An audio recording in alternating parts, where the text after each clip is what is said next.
মাঝরাতে ভয়াবহ বিস্ফোরণের শব্দে কেঁপে উঠল দক্ষিণ চব্বিশ পরগনার কুলকে। বিস্ফোরণের জেরে দুমড়ে মুচড়ে যায় তৃণমূল নেতার গাড়ি, ভেঙে পড়ে অ্যাসবেস্টসের ছাউনিও। ঘটনাকে ঘিরে তীব্র আতঙ্ক ছড়ায় গাজীপুর পঞ্চায়েতের ছামনাবনি গ্রামে। ঘটনার জেরে শনিবার সকালেও থমথমে এলাকা। স্থানীয় সূত্রে জানা গিয়েছে, ছামনাবনি গ্রামে তৃণমূলের বুথ সভাপতি কুতুবুদ্দিন পাইকের গাড়িতে শুক্রবার গভীর রাতে বিস্ফোরণ ঘটে। গাড়িটি একটি অ্যাসবেস্টসের শেডের নিচে রাখা ছিল। বিস্ফোরণের তীব্রতায় গাড়ির বড় অংশ ক্ষতিগ্রস্ত হয়, ছাউনিও ভেঙে চুরমার হয়ে যায়। স্থানীয় বাসিন্দারা জানিয়েছেন, গভীর রাতে বিস্ফোরণের শব্দে এলাকায় ব্যাপক আতঙ্ক ছড়িয়ে পড়ে। ভোটের আগে এই বিস্ফোরণ ঘিরে শুরু হয়েছে রাজনৈতিক তরজা। তৃণমূলের অভিযোগ, বিরোধীদের বোমাবাজি। তবে তৃণমূলের অভিযোগ উড়িয়ে দিয়েছে আইএসএফ এর দাবি, ভোটের আগে এলাকায় বোমা মজুত করছিল তৃণমূল, সেই বোমায় ফেটে এই ঘটনা ঘটেছে। এখন দায় চাপা দিতে বিরোধীদের নাম জড়ানো হচ্ছে। ঘটনা তদন্তে নেমেছে কুলপি থানার পুলিশ ঘটনাস্থল ঘিরে রেখে তদন্ত শুরু করেছে। ক্ষতিগ্রস্ত গাড়িটিকে সরিয়ে নিয়ে যাওয়া হয়েছে ফরেনসিক পরীক্ষার জন্য। কিভাবে এবং কি কারণে বিস্ফোরণ ঘটলো তা খতিয়ে দেখা হচ্ছে।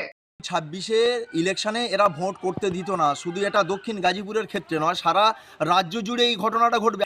এরপরে যদি প্রশাসন হাত গুটিয়ে বসে থাকে, তাহলে কিন্তু আইএসএফ কিন্তু আর হাত গুটিয়ে বসে থাকবে না। আমরা প্রতিনিয়ত বলেছি, ওখানে সন্ত্রাস হয়, ওখানে বুথ দখল করা হয়, ওখানে বোমাবাজি হয়, তারপরেও প্রশাসনের কাছে প্রশাসন ভ্রুক্ষেপ করে না, কোনো গুরুত্ব দেয় না। প্রশাসন জানে কারা এই কাজগুলো করতেছে। আমি চাই যে বা যারা এই ঘটনাটা ঘটেছে তারা যেন দৃষ্টান্তমূলক শাস্তি পায়। সে যেই পারে ইয়ে হোক, সে আমার দলের লোক হোক আর বিরোধী দলের লোক হোক, যেই পারে হোক, যে ঘটনাটা ঘটেছে যেন সে দৃষ্টান্তমূলক শাস্তি পায়।